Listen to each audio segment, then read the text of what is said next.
I guess I'd like to do my own self-introduction, and I can add my own accolades to get things started here. So I grew up in McPherson, Kansas. I came to KU in 1969, graduated in 1974 with that proverbial BA degree in political science and social welfare. Spent a couple of years as a housing counselor in Topeka. Quit that so I could work on utility issues. So we started a consumer group in Lawrence called the People's Energy Project, fighting the Wolf Creek plant and the Jeffries coal unit. And I sat through a number of Kansas Corporation Commission hearings, watching as KP&L went in for various rate increases. And then I was hired by Kansas Legal Services as a paralegal to do that. So I had an opportunity to sit through the Corporation Commission hearings when Wolf Creek came through and Jeffries. And Reagan got, and I was doing lobbying work for the legal services at that point, and then Reagan gets elected in 1980, and while he didn't kill legal services outright, one thing they made sure was that legal services could not do any lobbying or legislative advocacy work. So I was spun off at that point and hired by a coalition of churches and civic groups to monitor and advocate on poverty programs. And the league was an incredible, important player in that. And they were a part of my board, and we would have annual meetings with the governor to talk about general assistance, and we talk about the AFDC program and food stamps and a full array of programs in Kansas. And I did that for about 25 years. Had the ability to expand somewhat into affordable housing, and I did some work on farm systems and farm programs and energy conservation. But the last 5-7 years, I've been a registered lobbyist for the Kansas Rural Center, and I work on environmental, water, and local food issues. And about the same amount of time, I've been writing weekly e-reports for the League of Women Voters of Kansas. Many of you get that. Also in 1980 was the year that I bought my 40-acre farm, which is south of Oskaloosa in southern Jefferson County. Had a U-pick strawberry operation for a while and expanded into growing fall red raspberries. And then with a small grant that Jerry Jost helped with from the Rural Center in 1994, we put together a multi-farm CSA called the Rolling Prairie Farmers Alliance, which has now been going for 22 years. And we have 8 distribution sites in Kansas City, Lawrence, and now we have a distribution site at the headquarters of Blue Cross Blue Shield in Topeka, which we're excited about. And the site that I work at is at Lawrence Memorial Hospital, and we've been there 4 years, and Marjorie's one of our customers, subscribers. And we're always open to new people, and it's rollingprairie.net if you want to look that up. So politics, wow. It's, I think it's really a defining moment for Kansas as to where we're headed for our future and what kind of quality of life we want to fund and who's going to pay for it and how are we going to pay for it. We are living with a self-inflicted revenue and budget crisis from this sitting governor, and we're going to have to figure out how to undo some of this damage and really rebuild the quality of life that most Kansans have known for most of their lives. And it's still a moving target. Obviously, we're waiting to see what the Kansas Supreme Court's going to do about schools at this point. They've done something on equity, and that was a small part. It's a $40 or $50 million fix for the budget. Next year will be a court case on adequacy, and will that be in the $400 to $500 million to bring us back to where we were in 2008 for funding on base state per pupil. I think a little history helps to talk about why we're in such a mess at this point. Kansas really rebalanced its tax system in 1992, and a lot of it was the problem was that we were just too heavily dependent on property taxes to fund education across the state, and the inequities were very obvious about how much money can you raise in western Kansas per mill versus what you can in Johnson County, and et cetera, et cetera. So the plan was, at that point, we rebalanced our tax system by lowering property taxes in many parts of the state, raising the income tax and raising sales tax. And Graves was a big player in all of this. And the idea was that we would get to a third of our income would come from the income tax, a third would come from property tax, and a third would come from the sales tax. And we came pretty close to that. And with that changes, we also did a pretty good job in rebalancing state aid to schools across Kansas. But we can never leave well enough alone. And we had the tech bubble in the late 1990s. We were swimming in revenue in Kansas. So we decided it was time to cut taxes. And Graves led a lot on that.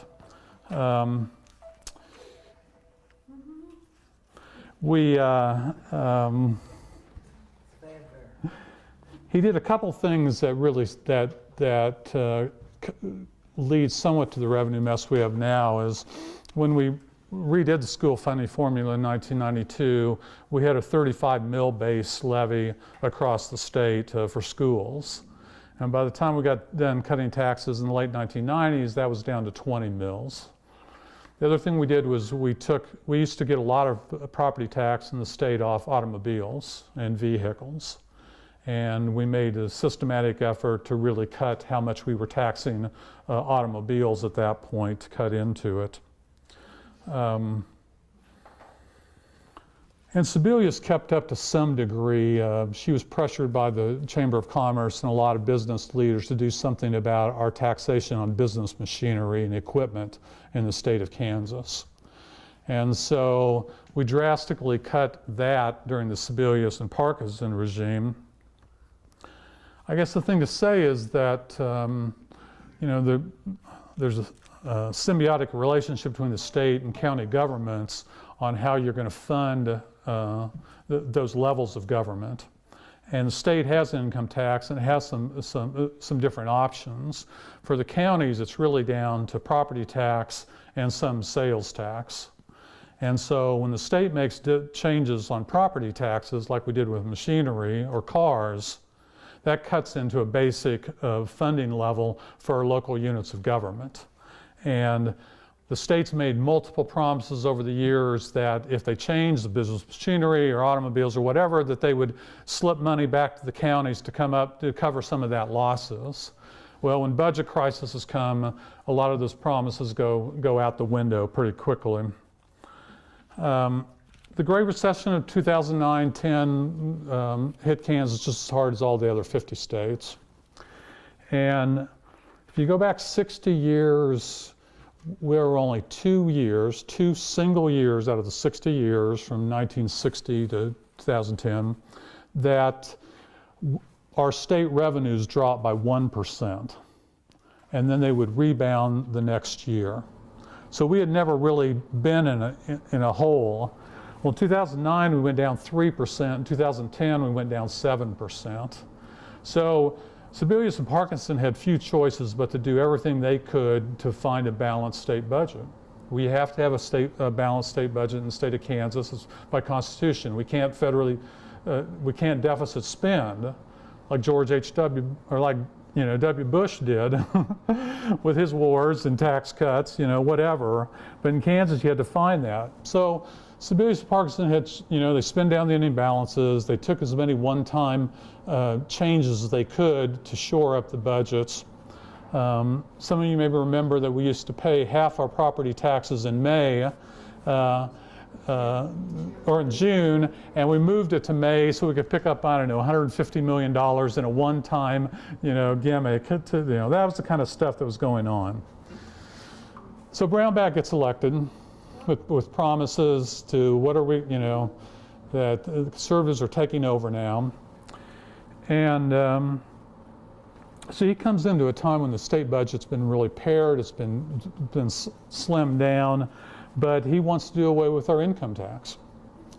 And at that point, income taxes in Kansas was about 28% of the revenue to the state.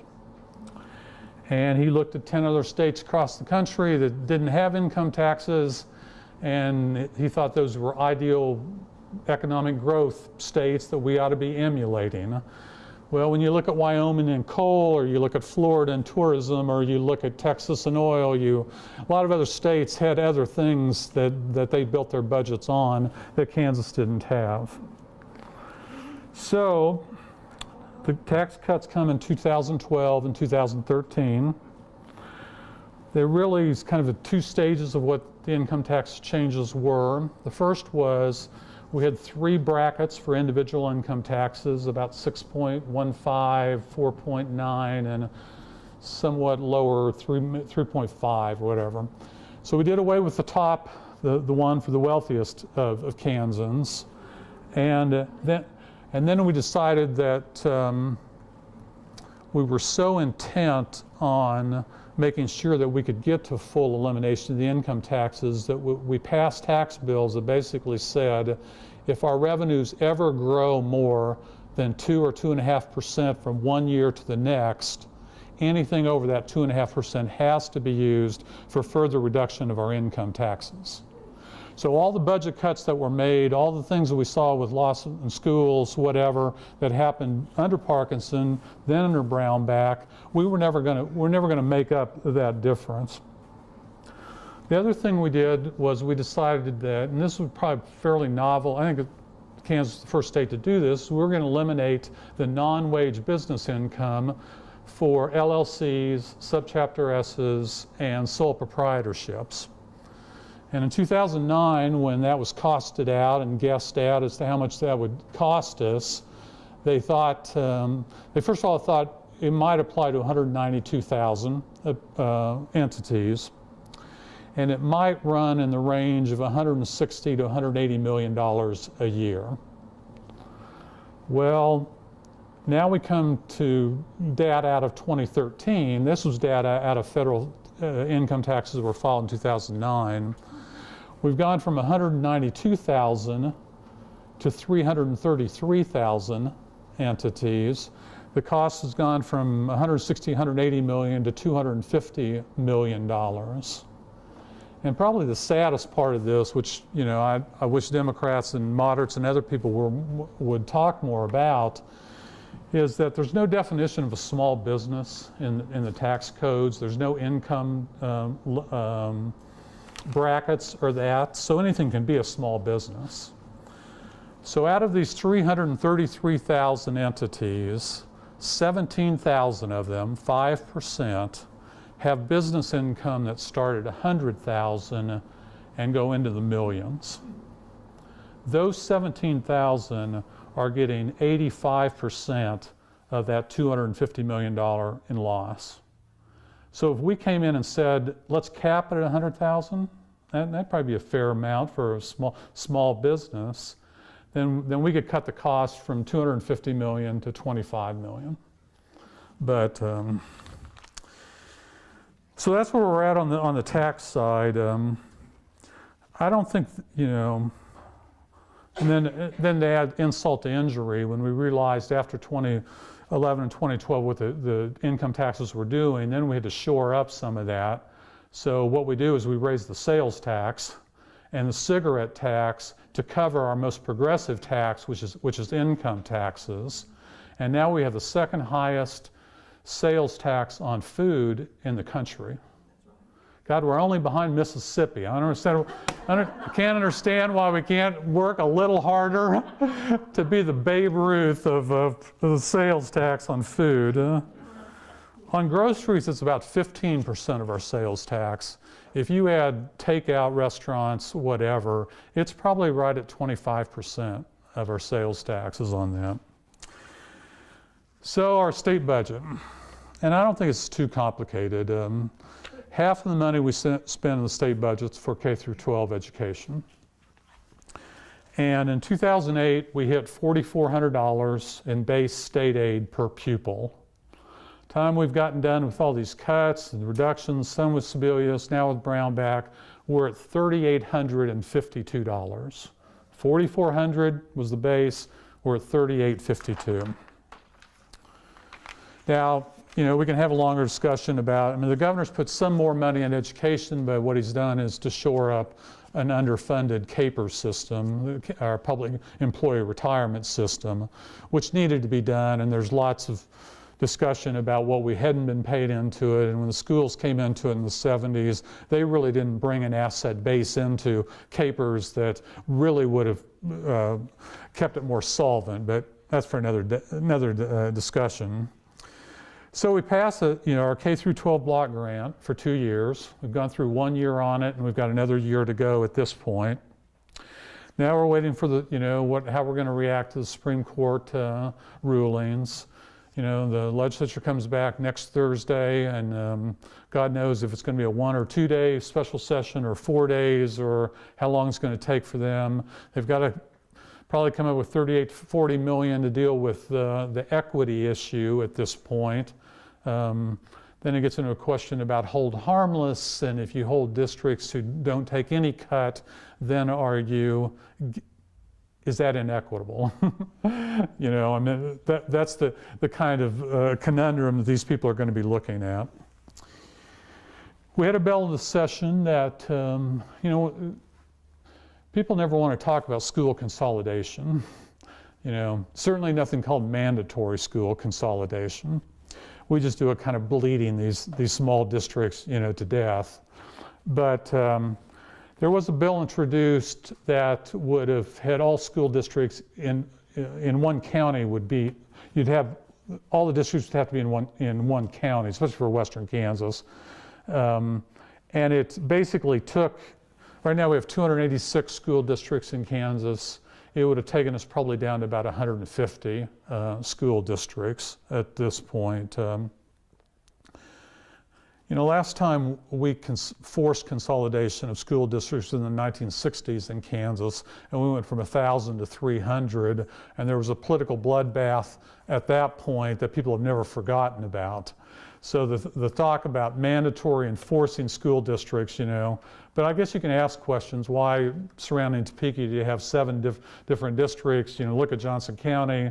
I mean, you look, questions can be raised about, how to find that balance. But the other bill that was introduced right at the end of the session that we're probably going to get some play next session was done by the chairs of the House Education and Senate Education Committee. It would lower funding levels. It would it would cap state aid for capital improvements, and then you could only get help if you're doing it for instructional purposes. So no sports stadiums. I mean, then you start getting into, hallways, do you get that, or cafeterias, or libraries. I mean, a lot of discussion about, what exactly is instructional. And it would subsidize home and private schools at 70% of the rate for public schools. So any homeschooling, any parochial schools and that could tap into it at this point. So that's 50% of the budget. And the next 15% is higher education. And if you go back to 2008, use that as the funding basis, we've taken about 25% of our funding for higher education out of, we've reduced it by 25% at this point.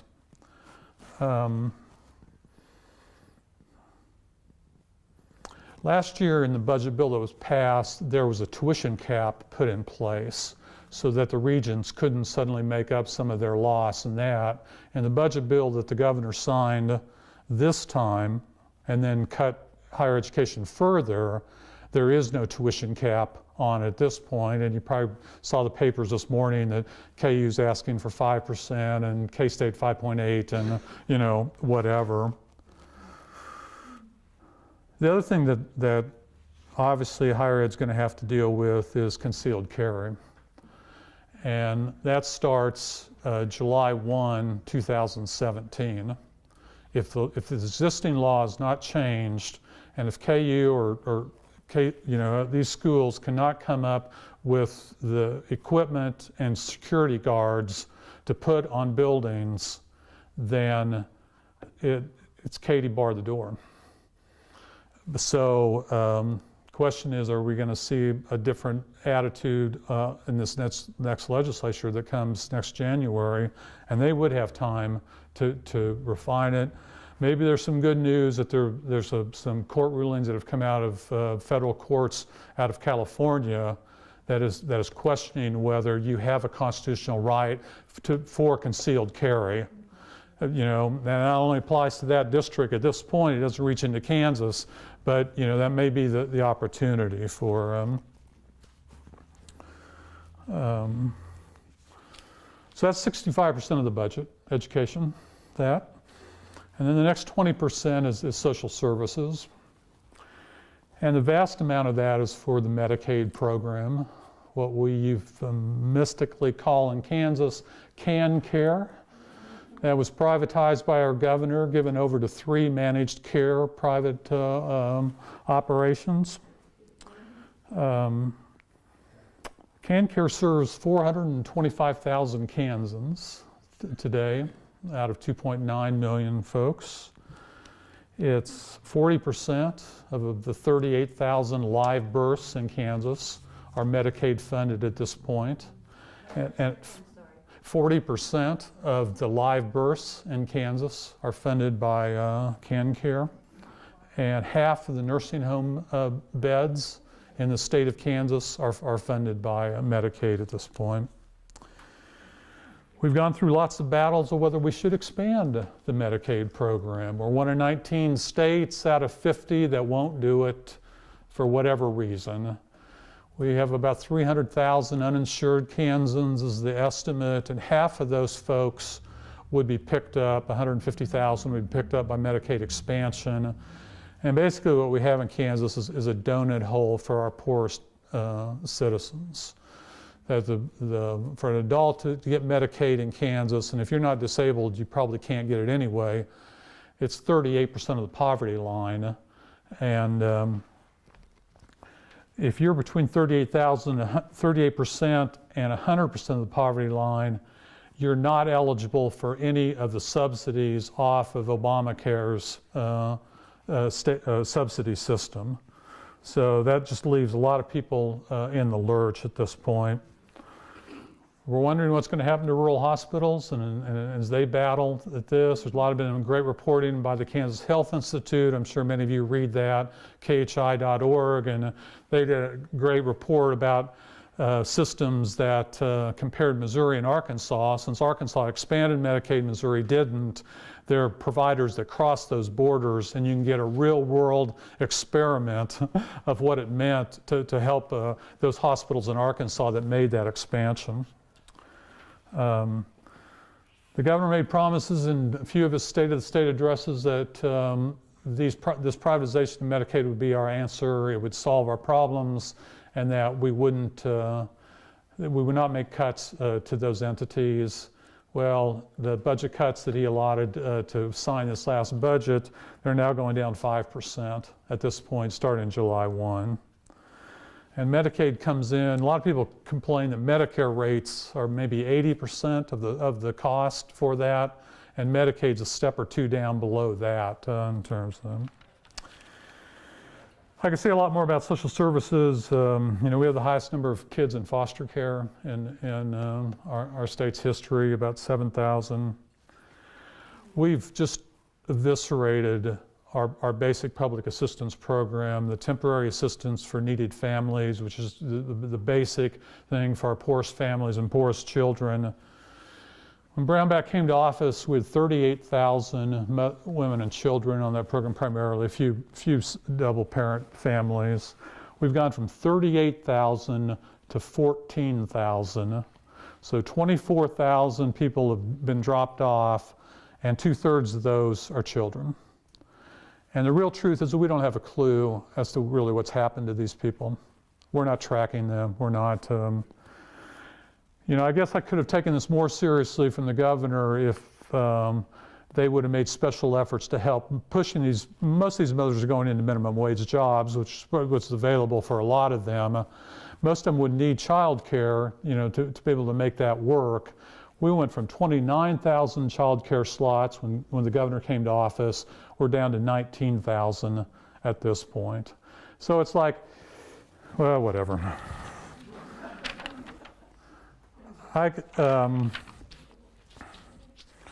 If I run over the time, you're going to have to tell me, because giving a lobbyist the floor is a dangerous thing. But a report I really would recommend people read, which came out last November on the Kansas Health Institute website, was a report of 1 in 6 Kansas households are food insecure at this point.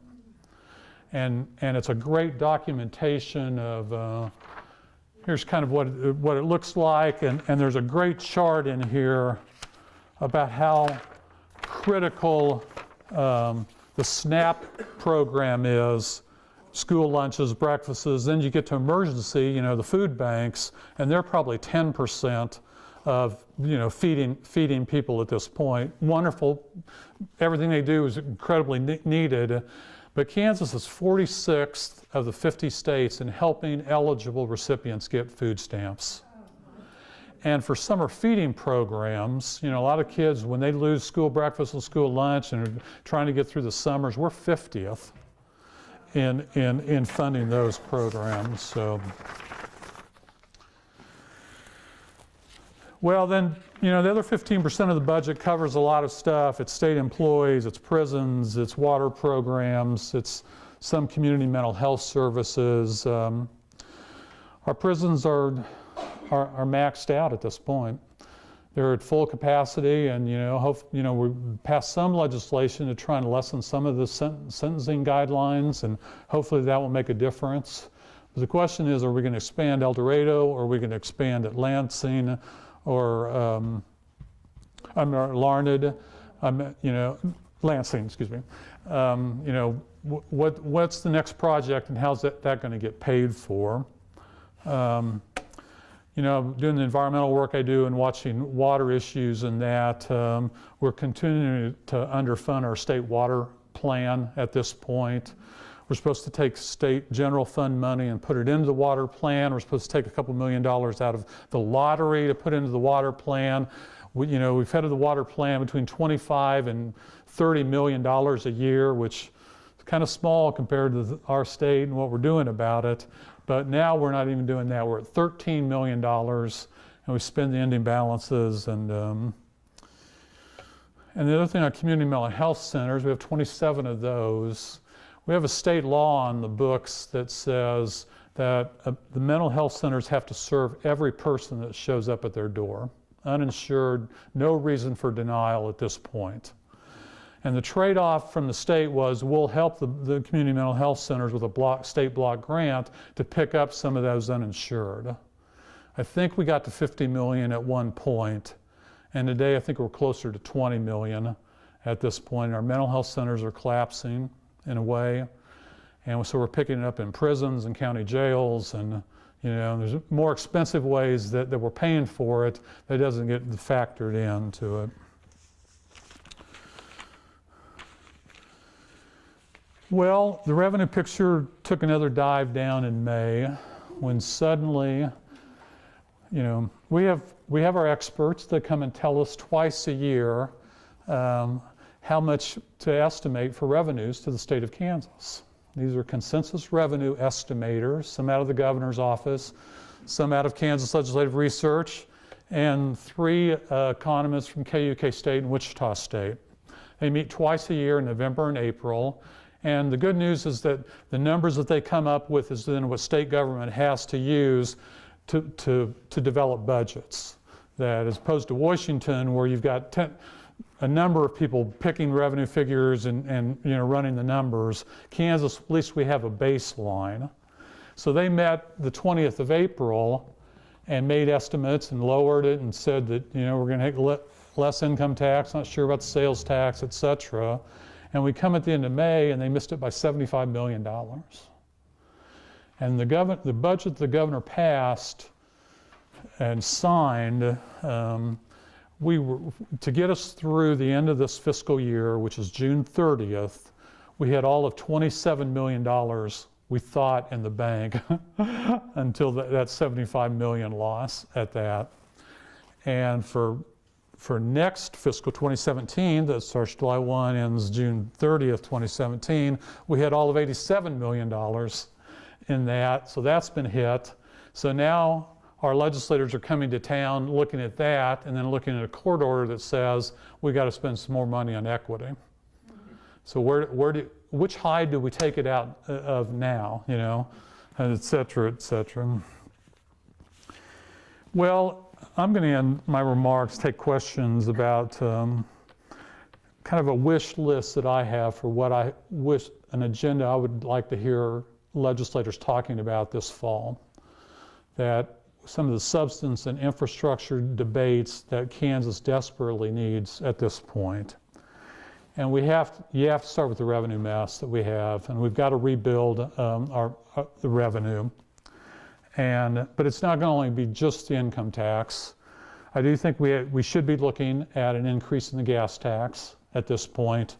5 cents gets you 50 million, 10 cents would get you 100 million.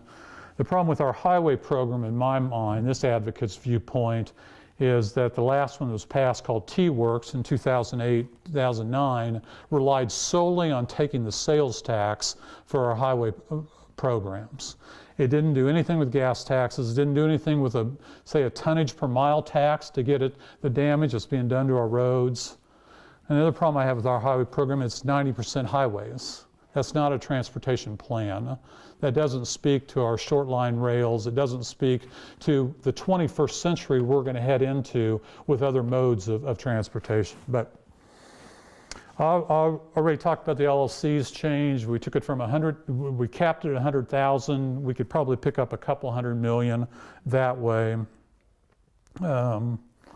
And then I think we have to put a new bracket back into the individual income tax. The 6-point thing that was taken off for the wealthiest Kansans, that needs to be reinstated. The debate we really don't have in Kansas, I think is really essential, is affordable housing. We don't have a focus at Topeka, and that would cover a lot of things. I mean, it would cover the mentally ill, it would cover the disabled, cover the elderly, you know. During Bill Graves' administration, and some of this was federally mandated, is that we had comprehensive affordable housing strategies for our whole state. And it was by county, and you could go in and look and how many Section 8, how many rentals, how many owner-occupied, you know, what were people paying for their housing. I mean, it was a comprehensive analysis, and we've virtually given up on that. Kansas Housing Resources Corporation, which is the entity that runs housing programs in Kansas under KDFA, they don't do that analysis anymore. We have 1.2 million housing units in the state of Kansas. 1/3 of them are rentals. So it's about 400,000. And when you go into the costs that people are paying for housing in Kansas, 40% of all our renters, it'd be about 160,000, are cost burden. They're over that 35 up to 60 to 70%. We really need a discussion on that. I mean, it's one of, you know, the governor's touted that he really wants to help with helping rural counties repopulate. And he has a thing called the Rural Opportunity Zone counties. And we're up to 86 of the 105 counties that fall under that at this point. And one of the biggest issues for all those counties is housing. And we don't have a plan for that. Now, the other analysis that, you know, you talk to chambers and people who look projections and go out to 2040, what's Kansas going to look like population-wise, and 86 of our 105 counties are going to lose population. You know, is that consolidated farming? Is it, you know, getting lots of reasons, but, you know, is that a reality we're facing, and how do we handle that? You know, we should have a spirited debate about where we're at with utilities and energy costs in Kansas. I mean, what's it going to mean if Kansas City Power and Light buys our largest electric utility, Westar, which is now what's in play? And then we have Kansas Gas Service, which is by far the largest natural gas company in our state. It serves about 70% of the homes heated by natural gas. These folks expect routinely when they go to the Corporation Commission that they'll get 8 to 10% return on their equity for their stockholders.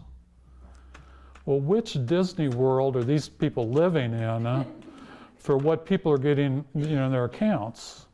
And what is their responsibility in having a natural monopoly that nobody else can compete with in their service area?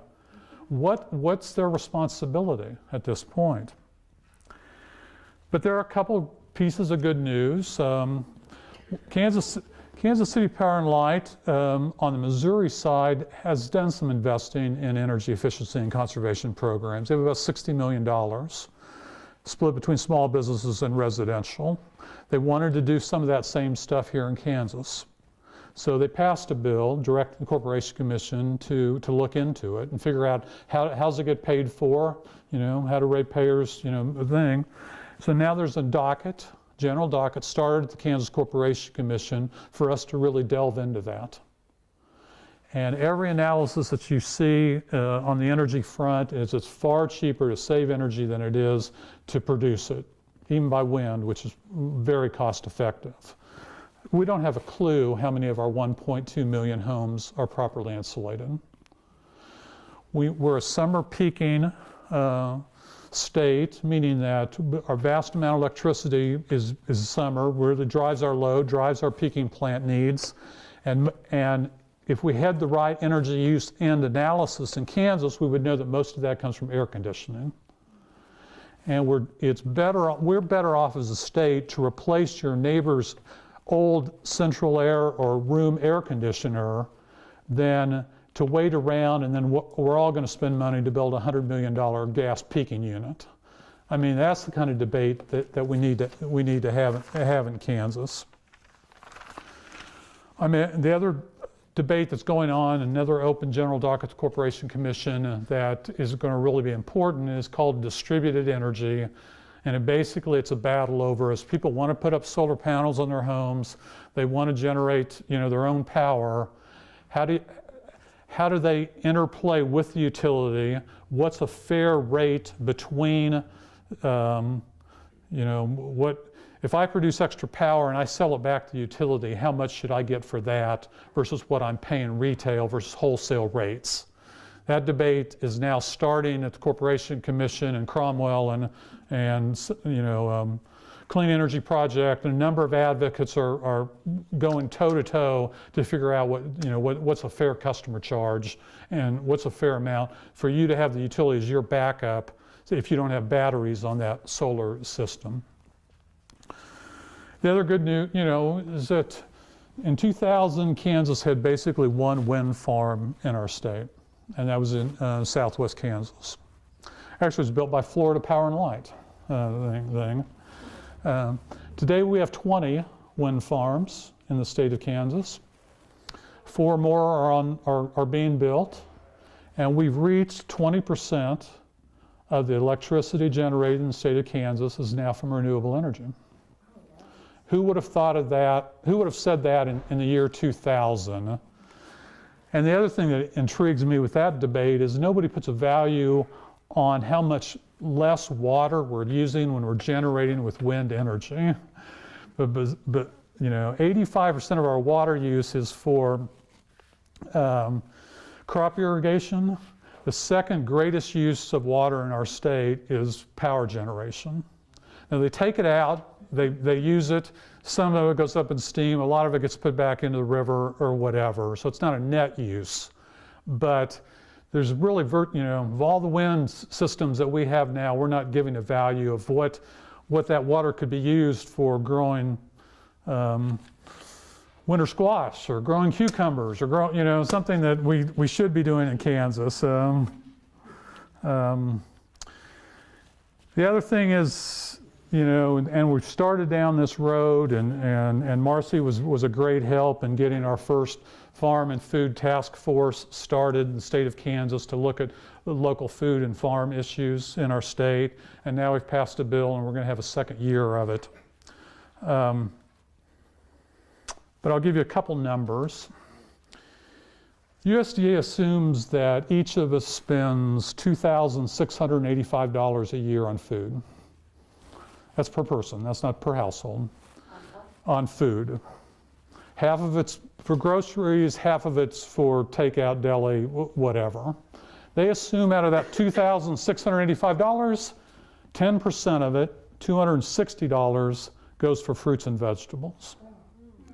So when you multiply $260 times 2.9 million Kansans, we're spending $770 million a year on fruits and vegetables, and we're growing 4% of it locally. We're importing 96% of the produce, So that's part of the discussion we're having, and Douglas County, the Food Policy Council here was just a leader in that. I mean, we've done the analysis, we know, we could grow 100% of our fruits and vegetables that we can grow in Kansas on 80,000 acres. We have 9 million acres in wheat. We have 5 million in corn, 4 million soybeans, 3 million in sorghum. So 80,000 doesn't sound like a whole lot. And we have 3 million acres in Kansas under irrigation. So the waters probably wouldn't be the problem either, Our problem is that we don't have state policy on really farm policy. Who drives farm policy in our country is the federal government, and it's USDA, and it's these things called farm bills that are passed every 6 or 8 years. And we only subsidize 5 crops in our farm bills: wheat, corn, rice, cotton, and soybeans. And out of that loop, that's the ag subsidy plate. The USDA plate says that half of your food plate should be fruits and vegetables, at 5 servings a day at this point. But only 2% of our federal farm subsidies go for produce or fruits. Let me end up with, at least to the governor's credit, we're trying to look out 50 years to figure out what we're going to do about our water issues in our state. Of course, we can't fund it at this point. We haven't figured out how we're going to do that at this point. And really what they're looking at is about 2/3 of Kansans are dependent on water from our federal reservoirs. There's 14 of those. And we've now put $20 million on the table to start dredging the John Redmond Reservoir, because it's silting in faster than our others. All our reservoirs are silting in. Kansas doesn't have the greatest geography to build reservoirs.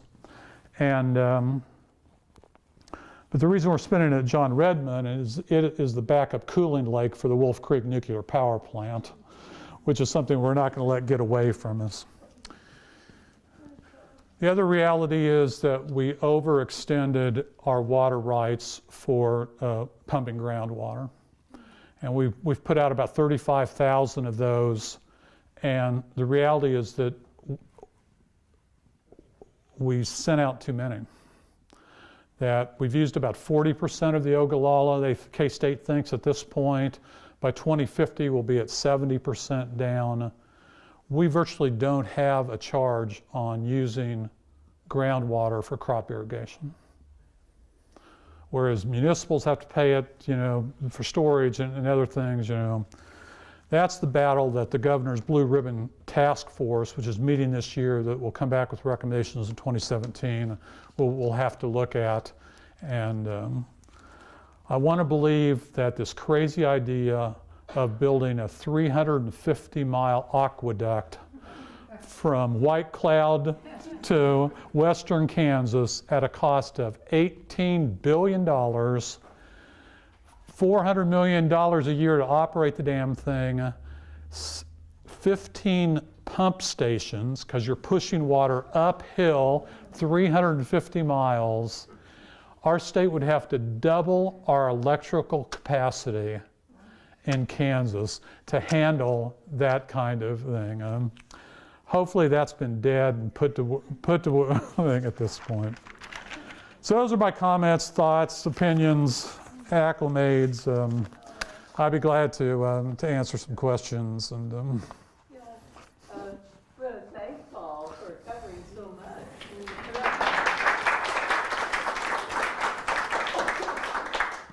I think we do have time for questions.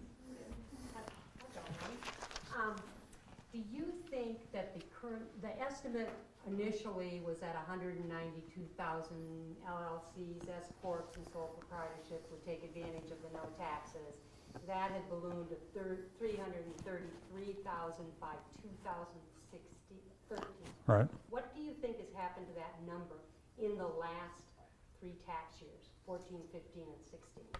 14 and 15, so 2 tax years. Well, if it's not too rude, I may ask our state senator here in the audience, who may be working with better and more up-to-date analysis on that, although she's on Ways and Means and not on the tax committee, you know, as far as those things. What I do know is that legislative research and some of the private economists that come in and help with these revenue estimates are mighty frustrated with how slow our department revenue is in coming up with better and more current numbers. And every time they put out these consensus estimates, twice a year I was talking about, they put out reports saying, you know, what are we speculating on? What are we, you know, what's going to happen to oil, gas, or wheat prices, or whatever? They're frustrated by saying, and we're waiting for better data. So, Is there any estimate? They don't have estimates at this point. Certainly one of the things that could have changed their ability to estimate would be how many LLCs have been formed. There's also the possibility now, and I think I was the one senator who voted against allowing for serial LLCs, so that you only have to file once and you can get 100 of them without additional paperwork, because when we want to help out the Koch brothers. We don't have that good information, but it clearly, I have heard from a number of people who have said their accountant has suggested to them that they file for an LLC. probably malpractice. Not all LLCs benefit. That's right. So I do want, and not all farmers or S corps. So there's about a quarter of the people who fall under this, who may have loss either through depreciation or loss from farms, who are not able to collect that loss. Right. Because if you don't report income, you also cannot collect loss on your taxes. So Yeah. in addition to that small group of people who's collecting money, we have about a quarter of the people who used to get a small benefit who no longer get that.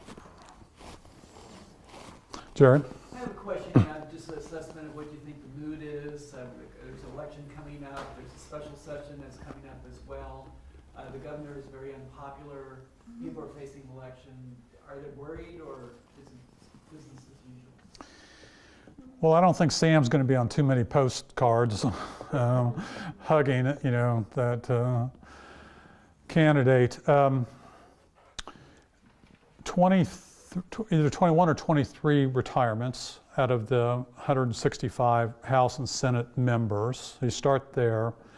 On the House side, there are 35 races, I think 18 Democrats and 17 Republicans that have no opposition. So we know they're being reelected. And you got Boog, you know, here and Wilson, et cetera. And then 16 of the House members will be decided in the August primary. So we'll know 51 of the 125 House members will be kind of settled. They didn't go after some of the strongest opponents of Brownback, you know, as you've seen in the past. I want to believe that we've hit the bottom of this trench. that the people that are coming back, you know, when they come back in January, I mean, this budget mess is not going to be fixed. And you know, Brownback will still have the veto pen. So I assume that you know, if he wanted to play rough and tumble with Kansas politics, he could do that. I mean, how do you get to being the most unpopular governor in the 50 states? I think he's lost a lot of his friends. I think a lot of the diehards are in the closet at this point. But you know, how well are people going to vote this time? And how? I mean, 2016 is a, you know, presidential election year, so that's a big, you know, difference in turnout from what we saw in 2014. And I see some real hope for much more moderate voices, especially in the Senate.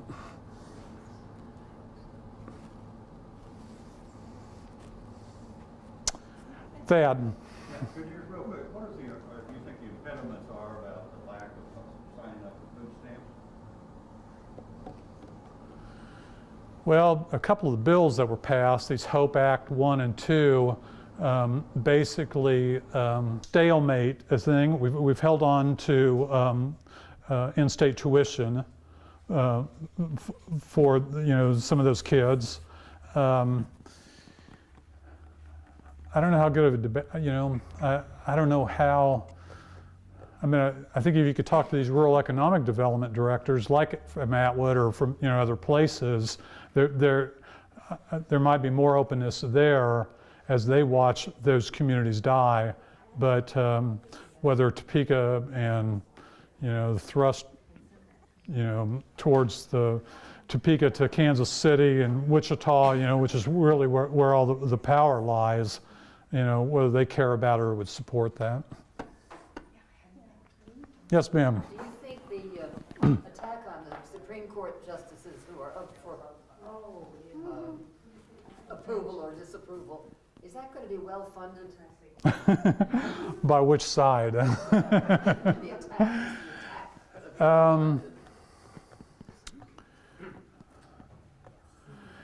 I think the folks who want to kick off the justices felt like they had their missed opportunity 2 years ago. And there were two of the justices were on that ballot, and they passed 52 or 53%, Eric Rosen being one. This one's not, this battle will not be under the rate, you know, this will be in full public debate this time, and there will be money from the bar and from a lot of outside money that's going to come in to really make it a battle. And what was in a little bit, first of all, you know, we have 7 Supreme Court justices and 5 of them are on the ballot. And one of them was the governor's counsel, Caleb Stegall, who got put on and suddenly has to be on this ballot. It should have been probably just 4. That equity Supreme Court decision that came down a few weeks ago, Stegall supported that. It was a unanimous decision by the courts at that point. And obviously what the people want to do is we want to kick off these 4 bad justices, but we want to keep Caleb on it. You know, I think that's going to be a battle for how to work the logistics, you know, for that. I mean, obviously the conservatives are, and you know, the Kansans for Life take credit for re-electing Brownback and his 40,000 vote win out of 1 million votes. And they're the ones that, with the Koch money, which will probably lead the charge to try and kick these, you know. Obviously, I don't know you know, how soon will the Supreme Court take up that abortion decision that came out of Shawnee County about, you know, whether we have an inherent right in our state constitution for some of those services. I think that's why the adequacy piece, the several $100 million cost for what to fund schools, is not going to be heard. Nothing will happen in election year for that. So I mean, there's politics on many sides. I don't think we'll I mean, given who I think is coming back next year in the legislature, I think it's even far less likely that any constitutional amendments could ever pass to change our selection of Supreme Court justices.